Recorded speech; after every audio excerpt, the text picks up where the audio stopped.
Bonjour, bonjour mes bien-aimés, shalom et bienvenue à la vie abondante. Nous sommes l'église évangélique La Vie Abondante, un ministère chrétien dont la vision est de vous aider à faire de la vie abondante promise par notre Seigneur Jésus-Christ dans le livre de Jean chapitre 10, verset 10, une réalité quotidienne.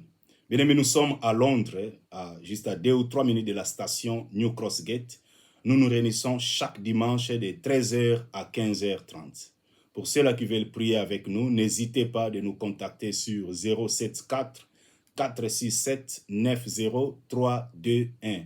Et je vous prie aussi, mes bien-aimés, de partager ces liens, ces programmes avec vos amis et connaissances pour la gloire de notre Seigneur.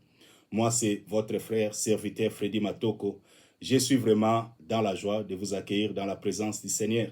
Et je vous dis aussi merci de vous être joints à ces programmes. Nous allons partager la parole de Dieu. En fait, c'est un message que Dieu m'a donné depuis le début du mois. Je l'avais même publié sur mon compte Facebook, dans le livre de Proverbes, chapitre 3, versets 5 à 8. Nous allons prier.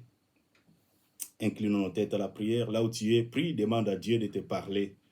Père, je te dis merci pour ton amour et ta fidélité.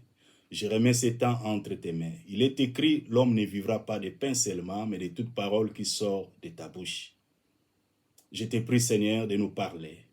Instruis-nous, enseigne-nous, corrige-nous, convainc-nous et révèle-nous ta pensée, ta volonté. Je te prie, Seigneur, d'attirer nos cœurs, de nous attacher à toi par la révélation de ta parole. Au nom de Jésus le Christ, j'ai ainsi prié avec action de grâce. Amen. Bien-aimés, nous allons lire la parole de Dieu dans le livre des Proverbes, chapitre 3, versets 5 à 8. Il est écrit, « Confie-toi en l'Éternel de tout ton cœur et ne t'appuie pas sur ta sagesse. Reconnais-le dans toutes tes voies et il aplanira tes sentiers. Ne sois point sage à tes propres yeux. Crains l'Éternel et détourne-toi du mal. Ce sera la santé pour tes muscles et un rafraîchissement pour tes os. » Amen, amen, amen. Confie-toi en l'Éternel, mon frère. Confie-toi en l'Éternel. Ma sœur, confie-toi en l'Éternel. En fait, se confier en l'Éternel, c'est avoir confiance en Dieu de tout ton cœur. Avoir confiance en Dieu de tout ton cœur. J'aime Jérémie. Jérémie nous dit dans Jérémie chapitre 17, il est écrit, Jérémie chapitre 17, versets 7 à 8. Je vais lire. Il est écrit, « Béni soit l'homme qui se confie dans l'Éternel et dont l'Éternel est l'espérance. » Voilà. Il est comme un arbre, planté près des eaux et qui étend ses racines vers les courants. Il n'aperçoit point la chaleur quand elle vient et son feuillage reste vert. Dans l'année de la sécheresse, il n'a point de crainte et il ne cesse de porter du fruit. Voilà. Si tu te confies en l'Éternel, tu porteras toujours des fruits, quelle que soit la saison. En fait, Dieu est là. Parce que tu te confies en lui, parce que tu espères en lui, parce que tu t'attends à lui, parce que tu comptes sur lui, tu seras toujours béni. Ça, ce sont des bénédictions liées qui accompagnent celui-là qui se confie en l'Éternel de tout son cœur. Voilà, la Bible nous exhorte, bien-aimés, de nous confier en lui. En fait, il est écrit, quand on tourne vers lui les regards, on est rayonnant de joie et le visage ne se couvre pas de honte. Voilà pourquoi nous avons tout intérêt de nous attendre à lui, de placer toute notre confiance en lui. Alléluia. Bien-aimé, l'homme n'a pas été créé pour vivre seul. En fait, se confier à l'Éternel, c'est compter sur lui. Tu ne peux rien faire sans lui. L'homme n'a pas été créé pour vivre seul. L'homme n'a pas été créé pour vivre seul. L'homme a été créé pour être conduit par l'Esprit de Dieu. Voilà pourquoi le Seigneur a dit, sans moi, vous ne pouvez rien faire. Confie-toi en l'Éternel. Reconnais-le dans toutes tes voies. En fait, reconnaître Dieu, vous savez, c'est seulement l'insensé qui dit en son cœur que Dieu n'existe pas. Ça, c'est la Bible qui le dit dans Psaume chapitre 14, verset 1. Nous n'allons pas lire, mais tu peux lire ça à la maison. Psaume chapitre 14, verset 1 nous dit, « L'insensé dit en son cœur, Dieu n'existe pas. C'est seulement l'insensé qui nie l'existence de Dieu. Malgré, bien aimé, toutes les œuvres indéniables qui témoignent, qui démontrent l'existence de Dieu. Malgré toute la création, c'est seulement l'insensé. Tu dois être un insensé pour nier l'existence de Dieu. Mais nous les reconnaissons.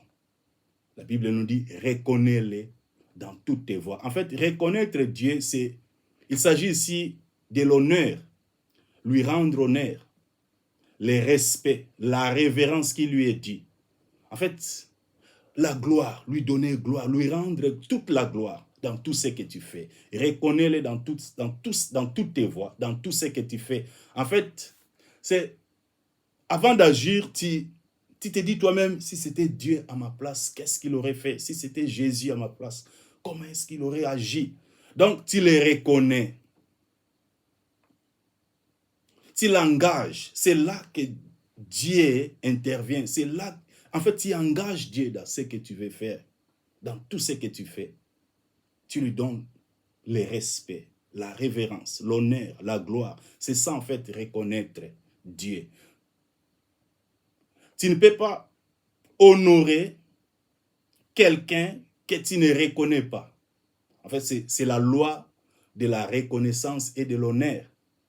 C'est là qu'intervient cette loi, la loi de la reconnaissance et de l'honneur. Tu ne peux pas honorer quelqu'un sans le reconnaître d'abord. Parce que Dieu nous a créés pour lui rendre gloire. Nous devons le reconnaître dans tout ce que nous faisons. Voilà pourquoi il est écrit, reconnais-le dans toutes tes voies. Et il aplanira tes sentiers. Bien aimé, il y a l'adversité. Les ténèbres sont là. Il aplanira tes sentiers. En fait, Dieu va enlever tout obstacle sur ton chemin. Les sentiers, c'est ton chemin. Le chemin de la vie. Nous avons besoin de lui. Parce que la sagesse et l'intelligence de l'homme sont limitées.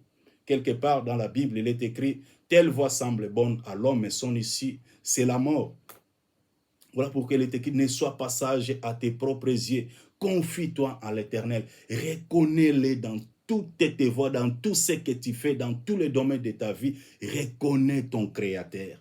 Soumets-toi. En fait, reconnaître Dieu, c'est te soumettre à lui pour lui obéir. Faire ce qu'il t'a dit de faire. Faire ce qui est bon, ce qui est juste, ce qui est correct. Ce qui mérite l'approbation divine. En fait, tu ne vis pas pour toi-même, mais tu vis pour lui. Nous vivons par lui et pour lui. C'est lui la source de notre vie, la source de notre vitalité. Voilà pourquoi la suite nous dit, ce sera la santé pour tes muscles et un rafraîchissement pour tes os. Dieu est la source de notre vitalité, la source de notre force. En fait, la parole de Dieu est la vie. C'est lui qui marche selon la parole de Dieu, dans la crainte de Dieu. Il aura ses bien-être physique, la santé, la bonne santé. La parole de Dieu nous donne la bonne santé. C'est le Saint-Esprit qui agit maintenant en toi. Il exerce son ministère parce que tu as décidé de lui rendre gloire. Tu as décidé de lui donner le plein pouvoir par ta soumission et ton obéissance. Tu ne vis plus pour toi-même, mais tu vis pour lui. Tu le reconnais dans tout ce que tu fais.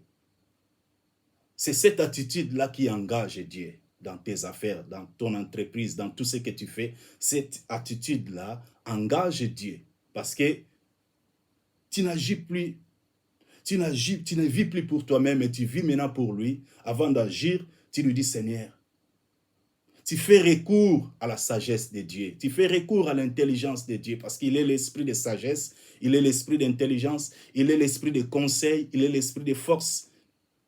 Le Saint-Esprit, l'Esprit de Christ, tu fais recours à sa sagesse, tu fais recours à son intelligence, tu les reconnais dans tout ce que tu fais et Dieu maintenant intervient. Ne sois pas sage à tes propres yeux, mon frère. Ne sois pas sage à tes propres yeux, ma sœur. Reconnais Dieu. Donne-lui le respect, la révérence, l'honneur, la gloire. Reconnais Dieu dans ce que tu fais. Voilà. Jérémie nous a dit, celui qui se confie en l'Éternel, il est comme un arbre planté près d'un courant d'eau, il porte toujours des fruits. Même dans la saison de sécheresse, il porte toujours des bons fruits. Parce que Dieu est ta source. Que Dieu vous bénisse. Nous allons prier. Si tu n'as pas encore reçu Jésus dans ta vie comme ton Seigneur et Sauveur personnel, je te prie de le faire. Si Dieu t'a parlé, si tu es convaincu que tu as besoin de lui, parce que l'homme n'a pas été créé pour vivre seul, l'homme a été créé pour vivre avec l'Esprit de Dieu, pour être conduit par l'Esprit de Dieu. Tu as besoin de lui. Nous devons racheter le temps, car les jours sont mauvais. Si cette parole t'interpelle, tu vas prier avec moi. Si tu veux vraiment donner ta vie à Jésus, Jésus t'appelle, il a besoin de toi. Il est écrit, il se tient à la porte et il frappe. C'est lui qui ouvre, il va entrer. Si tu lui ouvres la porte, il va entrer dans ta vie. Invite-le dans ta vie et tu recevras la vie éternelle. Prie avec moi. Et pour cela, tu es chrétien, mais ça fait longtemps que tu ne pries pas, tu te sens refroidi dans la foi, tu vas aussi prier. Même si tu t'es fort, tu vas encore te confier en l'Éternel. Aujourd'hui, tu vas faire, cette prière sera pour toi une prière de consécration. Tu dois t'offrir encore à Dieu, comme l'apôtre Paul qui s'est confié toujours à Dieu. Chaque jour, il renouvelait sa foi en Dieu. Il s'est confié en Dieu. Prie avec moi, mon frère. Accepte Jésus-Christ dans ta vie. Prie. Seigneur Jésus-Christ, merci pour ta parole. Aujourd'hui, je prends la décision de te donner ma vie. Tu es mon créateur. Viens dans ma vie. Fais de ma vie ce que tu veux. J'ai besoin de toi. Pardonne mes péchés. Lave-moi par ton sang et donne-moi le salut. Sauve ma vie. Au nom de Jésus. Merci pour la vie éternelle. Merci pour le pardon de mes péchés. Merci pour ton Esprit Saint dans ma vie. Oui, merci. Merci pour la vie que tu m'as donnée. Je m'abandonne entre tes mains et je prends la décision de vivre pour toi les restants de ma vie. Que toute la gloire te revienne au nom de Jésus. Esprit de Dieu, oui, merci pour ton ministère. Je te prie, Seigneur, de rallumer la flamme dans le cœur de mon frère, de rallumer la flamme dans le cœur de ma sœur, la flamme de l'espérance. Oui, viens nous raviver, viens nous revigorer, viens nous relever, viens nous construire. Oui, nous redynamiser, nous combler à tous égards. Que ton feu nous embrase. Viens consumer ce que tu n'as pas sémé en nous. Comble-nous à tous égards, fortifie-nous. Nous avons besoin de toi. Merci. Merci pour tout ce que tu as accompli. Merci de guérir le cœur. Merci de guérir le corps. Merci, Seigneur, d'accomplir une œuvre nouvelle, Seigneur, dans la vie de mon frère et de ma sœur. Merci de restaurer des vies. Merci de frayer un nouveau chemin. Merci d'aplanir les sentiers. Merci d'ouvrir des portes. Merci, ô Seigneur Saint-Esprit, pour ton ministère dans la vie de mon frère, dans la vie de ma sœur.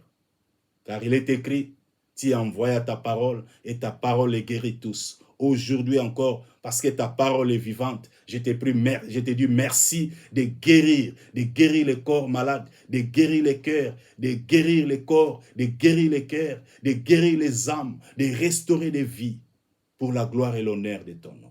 Merci. Je proclame cette guérison. Je proclame, Seigneur, les saluts que tu as accordés à mon frère, à ma sœur. Merci pour ta paix qui surpasse toute intelligence. Oh, gloire à toi. Oui, Seigneur, que toute la gloire te revienne maintenant et à jamais. C'est dans le précieux et glorieux nom de notre Seigneur et Sauveur Jésus, le Christ, et nous avons ainsi prié. Amen, amen, amen. Que Dieu vous bénisse abondamment. N'hésitez pas de nous contacter sur 074 467 90321. Que Dieu vous bénisse. Amen.